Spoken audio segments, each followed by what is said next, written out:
തണുപ്പുകാലം ആസ്വദിക്കാൻ മൂന്നാറിലേക്ക് എത്തുന്ന സഞ്ചാരികളുടെ എണ്ണത്തിൽ വൻ വർധന. ഇതുമൂലം മൂന്നാറിലും പരിസര പ്രദേശങ്ങളിലും ഗതാഗത കുരുക്കും രൂക്ഷമായി. അതേസമയം കുരുക്ക് കുറക്കാൻ നടപടി സ്വീകരിച്ചിട്ടുള്ളതായി പോലീസ് അറിയിച്ചു. ക്രിസ്തുമസ് പുതുവത്സരാഘോഷങ്ങൾക്കായി മൂന്നാറിലേക്ക് സഞ്ചാരികൾ ഒഴുകിയെത്തുകയാണ്. മൂന്നാറിലെ അതിശൈത്യവും കണ്ണിന് കുളിർമയേകുന്ന കാഴ്ചകളും തിരക്ക് വർദ്ധിക്കാൻ ഇടയാക്കി. എന്നാൽ സഞ്ചാരികളുടെ വരവ് വർദ്ധിച്ചതോടെ പതിവ് പോലെ മൂന്നാറിലും പരിസര പ്രദേശങ്ങളിലും ഗതാഗതക്കുരുക്കും രൂക്ഷമായി. ഏറെ സമയം സഞ്ചാരികൾ വാഹനങ്ങളിൽ റോഡിൽ കുരുങ്ങുന്ന സ്ഥിതിയുണ്ട്. ഇക്കാരണം കൊണ്ട് തന്നെ ഉദ്ദേശിക്കുന്ന സമയത്ത് ലക്ഷ്യസ്ഥാനത്തെത്താൻ സഞ്ചാരികൾക്ക് കഴിയാതെ വരുന്നു. സഞ്ചാരികൾക്കൊപ്പം തന്നെ തദ്ദേശീയരും സമാനമായ പ്രതിസന്ധി നേരിടുന്നു. അതേസമയം കുരുക്ക് കുറയ്ക്കാൻ നടപടി സ്വീകരിച്ചിട്ടുള്ളതായി പോലീസ് അറിയിച്ചു. ഈ ടൂറിസം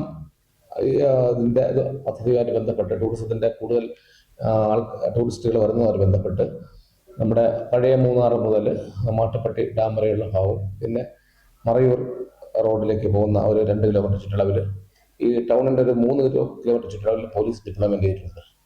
അഡീഷണൽ ഫോഴ്സ് നമ്മൾ മൊബിലൈസ് ചെയ്ത് മറ്റ് സബ് ഡിവിഷനിൽ നിന്നൊക്കെ മൊബിലൈസ് ചെയ്ത് പോലീസ് ഫോഴ്സ് ഡിപ്ലോയ് ചെയ്തിട്ടുണ്ട്. അത് എല്ലാവർക്കും ഹാൻഡ് സെറ്റ്, 1-to-1 സെറ്റ് എന്ന് പറയും, ഹാൻഡ് സെറ്റും കൊടുത്തിട്ടുണ്ട്.